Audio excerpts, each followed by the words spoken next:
제가 접대 선풍기에 대해서 말씀을 하면서 선풍기든 에어컨이든 방 안에 그 천정까지 해가지고 상중하로 동시에 열을 식히는 구조를 말씀을 드렸습니다. 선풍기는 이제 위 아래만 하면 사실은 다 되는데 상중에, 왜냐면 온실 효과 때문입니다. 사람의 체온이나 이렇게 발열기구, TV라든지 가스레인지 키면 발열이 되어서 이렇게 위로 올라가기 때문에 온실 효과가 생기게 됩니다. 거기 이렇게 온도가. 그래서 이제 그 부분에 대해서 제가 위에 공기를, 선풍기를 좀 키다리 선풍기처럼 크게 해가지고 길다랗게 한다는 거죠. 방안 전체를, 말도 안 된다고 생각하시겠지만 이렇게 해서 천정이 여기 있다 그러면, 천정이 여기 있다면 여기서 선풍기가 이렇게 왔다 갔다 돌아가는, 벽걸이 하셔도 되는데 벽걸이는 이미 있기 때문에 제가 주장할 기술이 아닙니다. 그래서 이렇게 넓게 해서 이렇게 하고, 또는 타워 형식으로 이렇게 해서 선풍기를 타워 형식으로 상중하를 같이 하는. 그다음에 에어컨도 그렇죠. 에어컨도 위에 이거 하니까 뭐 삼성 같은 에어컨에서도 키를 늘려가지고 하시더라고요. 어이가 없어가지고, 상층부의 위에까지 올려가지고 이 부분에 공기를 식히는 구조입니다. 그러면 상대적으로 온도가 굉장히, 이번 여름에도 실험해봤는데 굉장히 냉각이 잘 되거든요. 시원해요. 그래서 이런 부분을 말씀을 드립니다. 상중하를 동시에 이렇게 선풍기로서 돌리면 훨씬 효과가 있습니다. 그 다음에 이제 온도가 되게 낮아진다는 거죠. 이거는 되게 괜찮은 것 같아요. 아니면 정 안 되면 2개짜리로, 정 안 되면 여기 이제 2개짜리로 이렇게 해가지고, 2개짜리로 해서 이렇게 하셔도 돼요. 돈이 많이 들면. 싼 버전이 있고 뭐 그러니까. 이렇게 해서 키다리 선풍기처럼 해서 천장에서 이렇게 돌려주면 전체 온도가, 굉장히 집안의 온도가 냉각이 됩니다. 이건 실험해 보셔도 틀림없을 겁니다. 에어컨도 이런 식으로, 에어컨은 보통 송풍이 한 군데서 나오잖아요. 에어컨 송풍이 위와 아래에서 2군데 또는 3군데에서 나오는 에어컨 만드시면 제 기술 구조입니다. 그때 이제 그 에어컨의 이렇게 맨 위에 밖에와 연결된 환풍구가 있어갖고 여기서 공기를 빼가지고, 너무 많이 빼면 그 진공 상태가 되니까 열을 빼가지고 밖으로 배출하는. 이게 원래 에어컨이 원리인데, 에어컨 이렇게 천장이 여기 있다 그러면 천장에 이렇게 에어컨이나 이런 그 선풍기 같은 데서도 이렇게 공기를 밖으로 빼는 구조를 가지셔도 제 기술 구조입니다. 더운 공기가 밖으로 내뿜는데, 에어컨에서도 그 더운 공기는 밖으로 내뿜고 이렇게 안쪽에 차가운 공기를 공급을 해주지 않습니까? 그런 원리가 이제 등장되는 거죠. 여기다가 이제 그 CPU, 컴퓨터 CPU나 각종 기기를 이제 냉각시켜야 될 필요가 있을 때, 자동차 같은데 엔진 열이라든지 냉각시켜야 될 때 이런 그 팬 방식으로 한다. 그러면 이제 금속 팬 같은 거 이제 돌려가지고 컴퓨터의 내부에 이렇게 있으면, CPU가 이제 이 정도 있으면은 그 윗부분에서 팬을 선풍기 팬 같은 이렇게 쿨링 팬을 달아서 윗부분에 공기를 식혀주는 식으로 해서 전체 온도를 냉각시키는 이런 방법도 있고, 거기다 에어컨, 미니 에어컨 식으로 만들어서 찬 바람을 송풍하는 식으로 냉각을 하셔도 됩니다. 이거는 이제 자동차에서도 쓸 수 있고 모든 그 발열을 하는데 이렇게 쓸 수 있습니다. 발열하는 데도 쓸 수 있고 반도체에서도 쓸 수 있는 방식이고요. 이렇게 어떤 기기의 윗부분에 열은 위로 올라가니까 이 부분을 갖다가 선풍기 팬 같은 쿨링 팬으로 해서 식혀준다. 근데 그걸 이제 여러 대 놓으면 더 좋겠죠.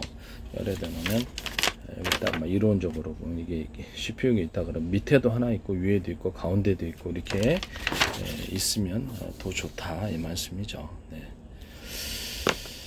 그 다음에 이제 그 히트 파이프 원리를 따라서 금속판과 이렇게 냉각물질이 그 2개를 냉각물질이 들어간 냉각판을 2개를 결합하거나, 그다음에 샌드위치처럼 금속 금속판 냉각물질, 금속판 냉각물질, 금속판 냉각물질 이렇게 하셔도 돼요.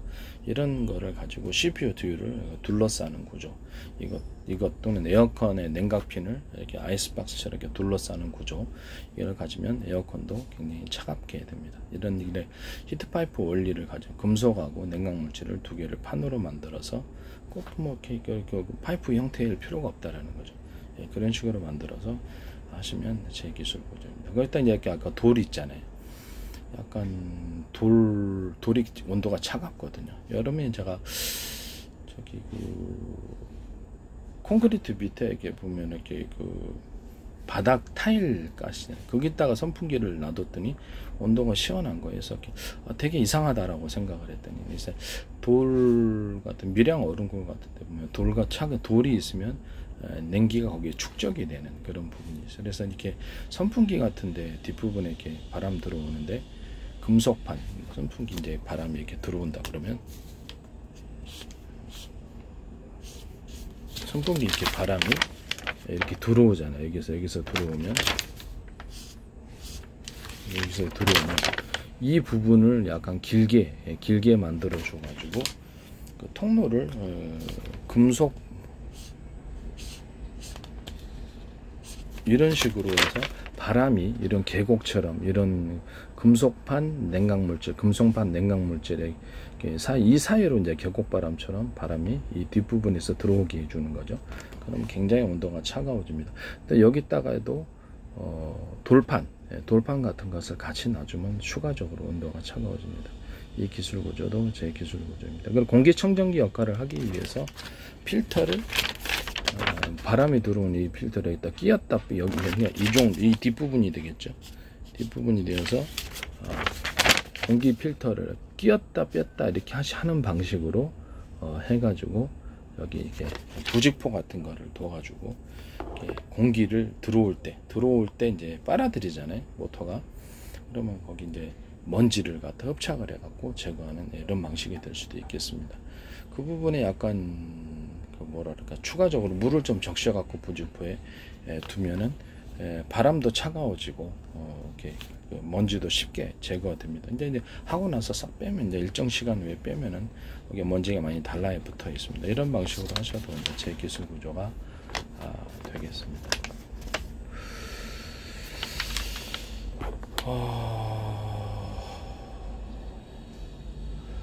그 다음에 이런 모든 형태의 어떤 공냉식과 순행 냉각 시스템을 만들 때 상중하를 동시에 어떤 기계가 됐든 뭐가 됐든 열이 이제 발생하는 것을 잡기 위해서 쿨링팬을 상중하를 두거나 상하를 두거나 이렇게 윗부분에 추가적으로 둬서 공기를 식히는 구조를 가지면 제 기술 구조가 되겠다라는 것을 말씀을 드립니다. 그 다음에 어떤 냉각물질 이렇게 순행식이 됐을 때 순행식에 부식되는 것도 있지만은 부식이 아니라 물로서 이제 냉각을 보통 많이 하실 때 그쪽 부분에도 금속판 냉각물질로 그걸로 이제 이렇게 수통을 만들어 가지고 그 안을 차갑게 유지를 해주거나 또는 차가운 돌을 넣어주면 되는데 제품에서는 좀 그렇죠. 그래서 차가운 돌 대신 돌판을 좀 같이 섞어서 넣어줘 가지고 온도를 차갑게 유지해줘서 그걸로 이제 순행식을 하셔도 제 기술 구조입니다. 순행식을 하실 때 이제 물이다 냉각물질에 왔다 갔다 출입하는 것 한 군데라면 한 군데 이렇게 들어갔다가 그걸 다시 회전해 갖고 나오는 데가 물이 나가는 출구가 한 군데라면 그걸 세 군데나 네 군데로 들려서 여러 개로 해가지고 시키면 더 좋다. 이런 게 다 입출력 구조, 이게 순행식에 있어서 다 입출력 구조를 가시면 제 기술 구조가 되겠습니다. 남의 기술 도둑질해서 상업화시키지 말아주십시오. 그리고 이제 전자레인지에 있어서 제가 전자레인지에 이렇게 보면 강중량이 없잖아요. 전자레인지에 마이크로웨이브 전파가 나올 출력을 강중량으로 해서 약하게 또는 중간 정도 또는 강하게 이렇게 출력을 나누는 이렇게 전자레인지 만드시면 제 기술 구조가 되겠습니다. 전기량만 좀 조절하면 되니까요. 거기다 해서 마이크로웨이브의 전파의 길이 이게 음식물이다 그러면 음식물이 있어서 아래만 있고 위에는 안 익잖아요. 그래서 다시 뒤집어야 되잖아요. 그것을 이렇게 상중하를 전파의 길이를 틀리게 해서 동시에 데우는 이런 전자레인지 만드시면 제 기술 문제가 되겠습니다. 남의 기술 도둑질해서 상업화시키지 맙시다.